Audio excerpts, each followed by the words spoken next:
Okay, let's unpack this. We are diving into a really, a deep and painful story today that started as a classic modern romance, an international connection nurtured across oceans for years entirely online, but which ultimately became, well, a textbook case of fatal coercive control. It's a heavy one. It is a really heavy deep dive, but I think a necessary one. We need to go beyond just the headlines of the crime and really focus on the timeline to understand the mechanisms of control that unfolded. So our mission today is really to analyze the case of Ashley Wadsworth, tracking her journey from, an eager young woman chasing love to the tragic reality she faced. We have to understand those subtle shifts that turned a digital partner into a lethal controller. And our source material here is it's incredibly rich and just devastating. It includes these agonizing family testimonials, extensive evidence from the police investigation, of course, and the crucial details from the court proceedings, but also the raw audio from that emergency services call and the officer's forced entry into the flat. All of this lets us trace the 8 years leading up to the tragedy. So let's start with Ashley herself.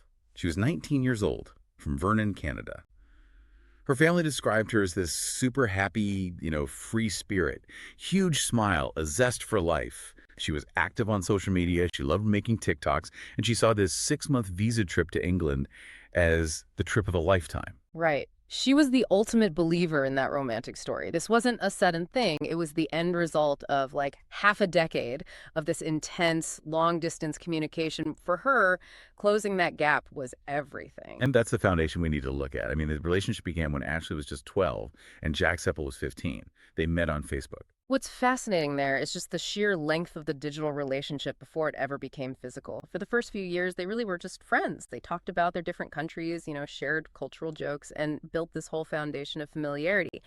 It didn't become super serious, as in romantically committed, until Ashley was around 16. And Jack was, well, he was strategic in how he presented himself to her family. He had that appealing English accent, that novelty of the distance, and he would send her random stuff from England.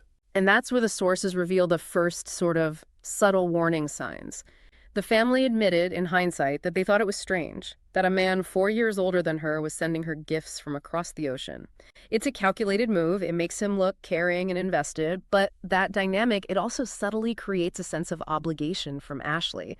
He was kind of building ownership through what looked like generosity. Right. And years passed, and Ashley's determination just hardened. When she was 16, her family told her, no, you can't go. But when she turned 19, she was unstoppable. She was so convinced this was the man she'd loved for years. She famously told her family, I'm going to go no matter what, so you're either with me or against me. That quote just perfectly captures the emotional stakes involved here. It was all or nothing for her. And the source material highlights the terrifying weight of the promises that were made. Ashley's mother specifically begged Jack, I'm sending you my baby, please take care of her. And Jack's reply, which is just a gut punch to read now, was, I'll guard her with my life. I'll keep her safe, I promise. So she arrives in November. 6-month tourist visa, ready for her dream life. And the initial meeting at the airport was, by all accounts, amazing. She was ecstatic. She told her family the meetup went great. She described him as so kind, felt they had this instant good connection. She even shared a story about him picking her up and carrying her to bed after she fell asleep on the sofa. At first, it really looked like the perfect romantic ending to their digital story. The dream was, for a moment, real. She was amazed by England cobblestone streets, the old buildings, London. The early photos from those tourist trips, sometimes with Jack's mother, they showed her smiling and happy. She was posting constantly, living out this British fantasy for everyone to see. But here's where we really get to the core of coercive control. The social media posts, they were painting a picture that was a lot better than it was. That dream quickly started to curdle into the harsh reality of their life in Chelmsford. She arrived on a 6-month visa to explore, Right. but she was constantly stuck indoors. I mean, how quickly does physical isolation in a new country become a fundamental weakness that an abuser can exploit? It's almost immediate. Isolation in this context is the strategic removal of choice. It goes from we're having a cozy time at home to you have no alternatives and I am your only connection here. Very, very quickly. Ashley's life became boring. She is stuck in that flat in Tennyson Road, and crucially, Jack wasn't working. So that created this profound financial and geographical dependency. And that dependency is so critical. The family realized later, looking back, that he wasn't doing anything nice for her. No flowers, no dinners out. They expected sightseeing, but they just stayed home. They quickly understood this wasn't just laziness, it was a control situation. Yes, exactly. And that isolation, it serves two purposes. It removes her support network, she has no one else nearby, but it also makes sure the outside world can't see the gradual escalation of his abusive behavior. And it escalated sharply around Christmas. Let's talk about that incident where Jack took an overdose. Right over the Christmas period, Jack ingested a large quantity of pills, a suicide attempt, and Ashley was the one who saved him. She called the ambulance and stayed with him at the hospital through the whole ordeal. The key insight from the analysis of this is that the incident may not have been just genuine distress, but what experts called emotional warfare. By forcing Ashley into the role of his caregiver, his savior, he simultaneously tests her loyalty, deepens her obligation to him, and makes sure she can't leave to get help for herself. It's a highly sophisticated tactic in abuse dynamics. After the new year, things definitely changed. Jack became overtly more controlling, and this control showed up both physically, in the flat, and digitally, reaching all the way back to Canada. The digital control is just paramount. The sources confirm that Jack definitely knew the passwords to Ashley's accounts. He was able to access and control her phone. That is a complete stripping away of privacy for a young person whose life was, all about social connection. And you can see her immediate reaction to that fear in the source material. Her sister noted that Ashley started telling people on FaceTime to quickly to be quiet, because Jack was getting mad. She was afraid of the repercussions of speaking freely, even with her family thousands of miles away. It just shows the constant psychological surveillance she was under. And that psychological terror, it quickly morphed into clear, alarming physical abuse.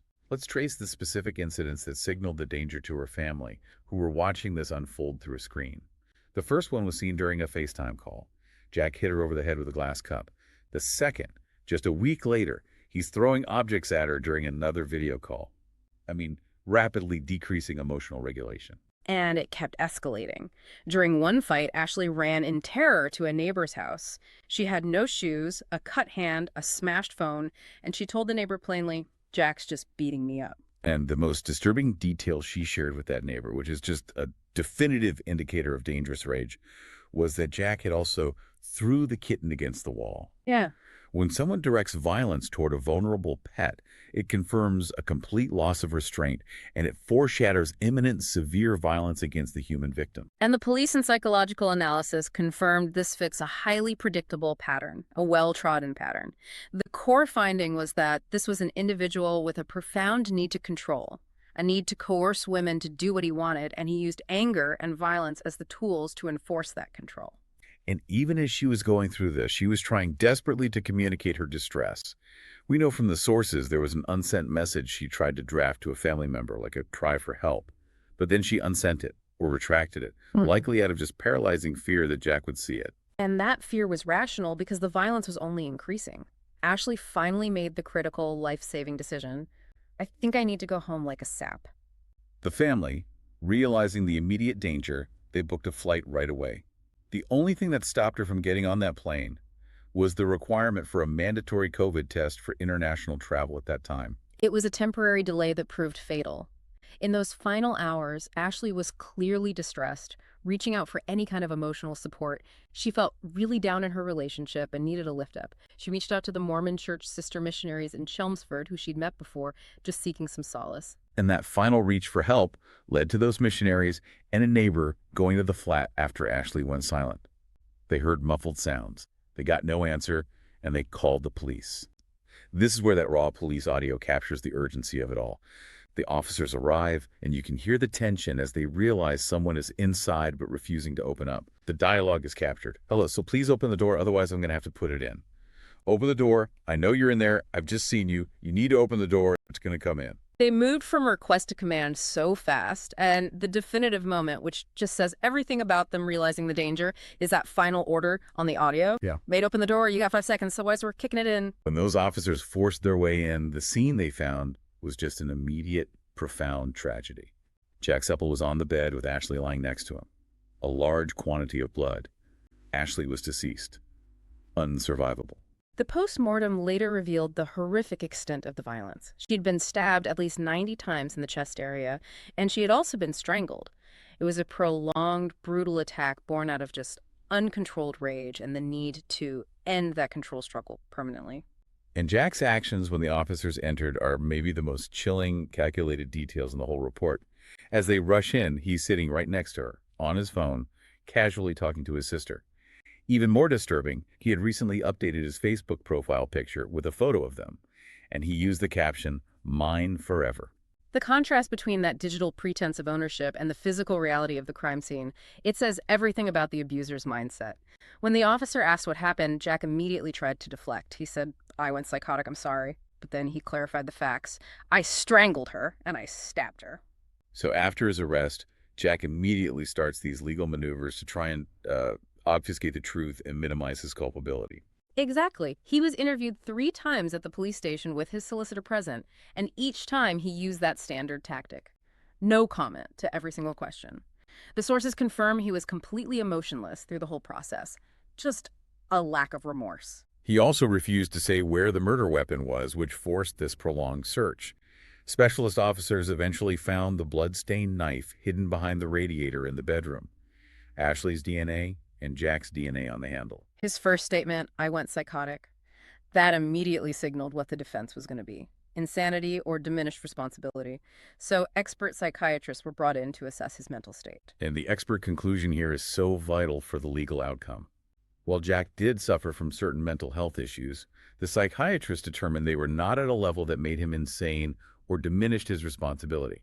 He was deemed fully fit to stand trial. Which is why, at Chelmsford Crown Court, Jack Sepple ultimately admitted to murder. He told the judge, "I'm guilty."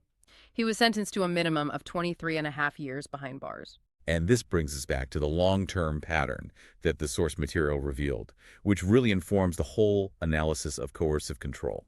The investigation showed that Jack Sepple had a long history of violent and controlling behavior against women dating back to 2014. It started with social media harassment of someone else entirely. It wasn't about love. It was always consistently about the fundamental need for control. Ashley was just his latest target. So what does this entire tragic timeline mean for the legacy of Ashley's death and for you, the listener, navigating relationships today? The family's hope, which is so clear in the source material, is that her story will save other young people. They were instrumental in pushing for change in the UK. And we should mention the specific action by Essex Police. They now have a new matrix to proactively identify highest harm offenders, like Jack Sepple, to flag these individuals as high risk before they can do more harm. It really brings us back to the core lesson of this deep dive. Ashley talked to Jack for 8 years online, but the family realized that you never know someone until you meet them in person. Distance just obscures behavior. We have to focus on the warning signs that appeared once she arrived: the rapid isolation, controlling her phone, emotional manipulation, financial dependency, and any escalation of violence, even if it seems minor or it's directed at a pet. The legacy of her death is meant to be a warning siren. If you recognize any part of this story in your own life or in the life of someone you know, the message is clear. Reach out for help before it's too late. That is exactly what Ashley would have wanted her story to achieve. And if we look back at the source material, Jack's controlling behavior began with online harassment years earlier. It started virtually, and then it escalated into physical violence. It just begs the question, which we'll leave you to consider: what responsibility do the platforms themselves have when patterns of high harm offending are so clearly evident years before they manifest physically? Is virtual control and harassment a precursor that the digital world needs to address before it turns into real-world tragedy? That's a crucial question for the digital age, and one that builds directly on the insights from this case. Thank you for taking this deep dive with us. We'll see you next time.